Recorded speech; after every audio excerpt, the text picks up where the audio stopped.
First off, I would just like to offer my heartfelt thanks to the Loft for this tremendous year-long opportunity. I have just loved the chance to be part of this mentor series and to work at the feet of really incredible mentors. Mark Anthony has really just been amazing, giving his time and energy to helping us become better at our writing. And I've also enjoyed getting to know this wonderful group of writers. It's been an inspiring adventure, and I'm really glad that we have a little bit of time left. I also want to thank all my friends for coming out tonight. It's amazing to see so many of you out here, and it gives me courage. The selection that I'm going to read tonight comes about halfway through my memoir in progress. It revolves around, it's actually kind of fitting that I'm following Elizabeth because it feels very apropos.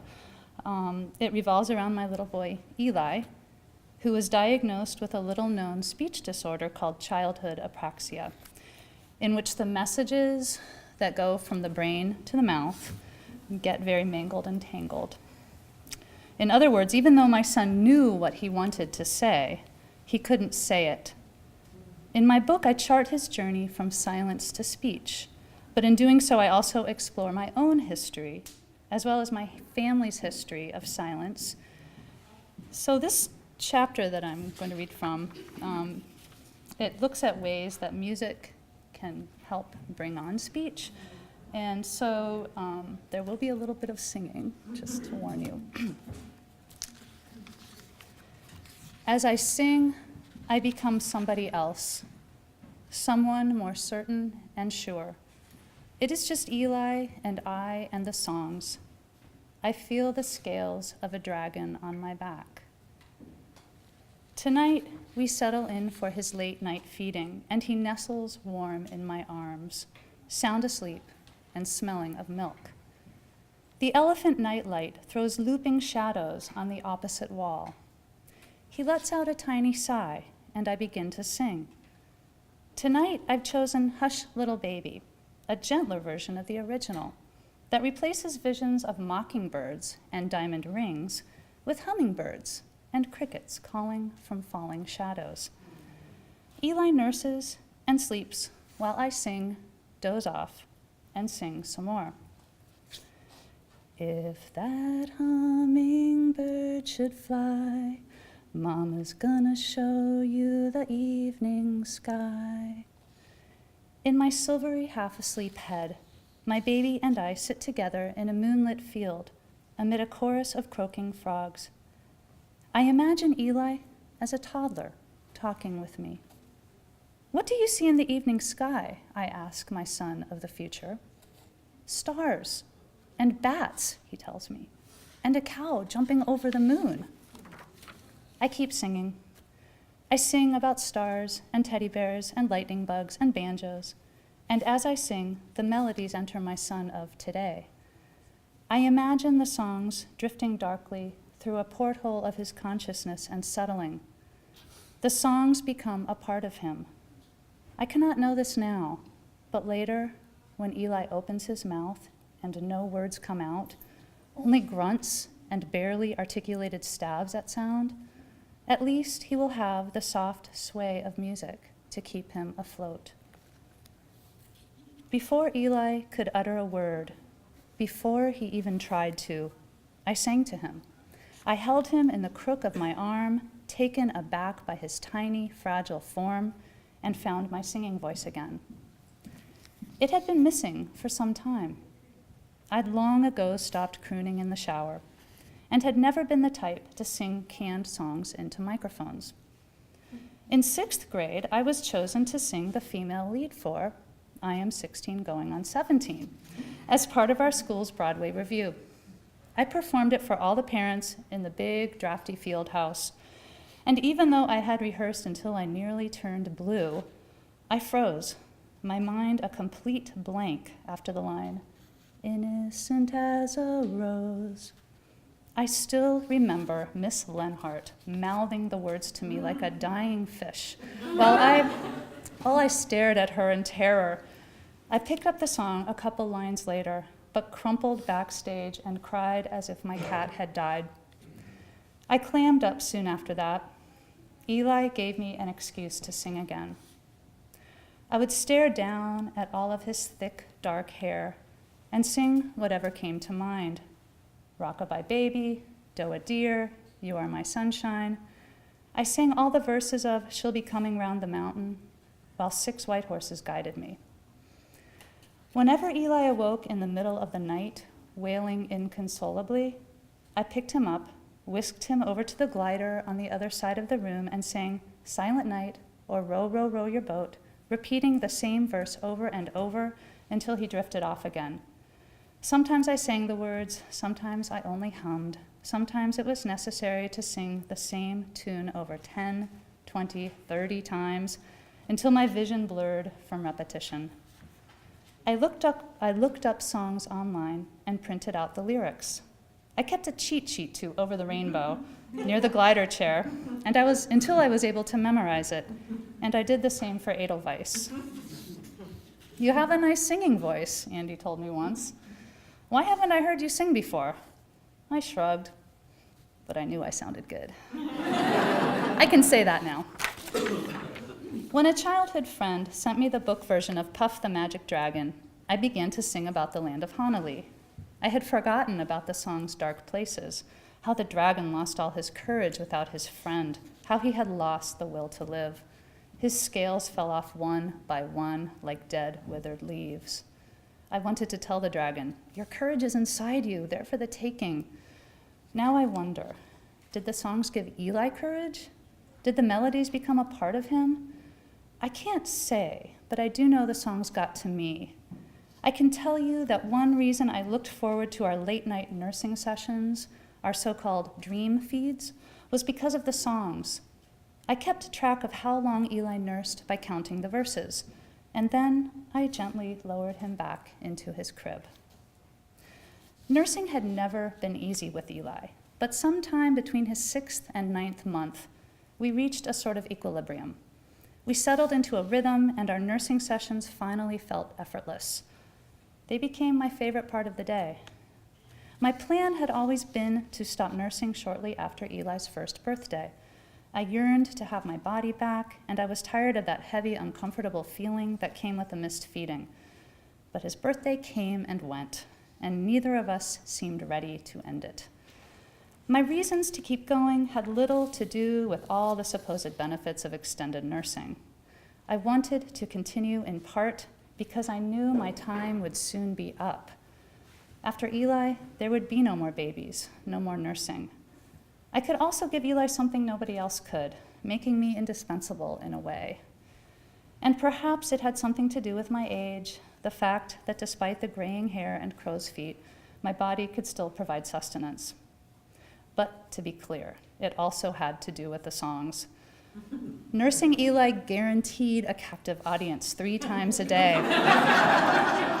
If my biggest little fan lost interest, to whom would I then sing? Eventually, I set a hard deadline in my head. We would stop nursing no matter what by his 2nd birthday. I would not be one of those earth mothers who continued nursing her child past the point when he could write his name or tie his shoes. Then one day in mid-December, 3 months before his 2nd birthday, Eli decided for both of us. He turned his head away, and that was that. He was done. I felt an odd mix of relief and heartbreak. I had not envisioned our breakup this way. It was supposed to end on my terms, not his. Thankfully, though, the singing continued. It helped to ease the transition. I kept the ritual going with a couple songs each night before bed.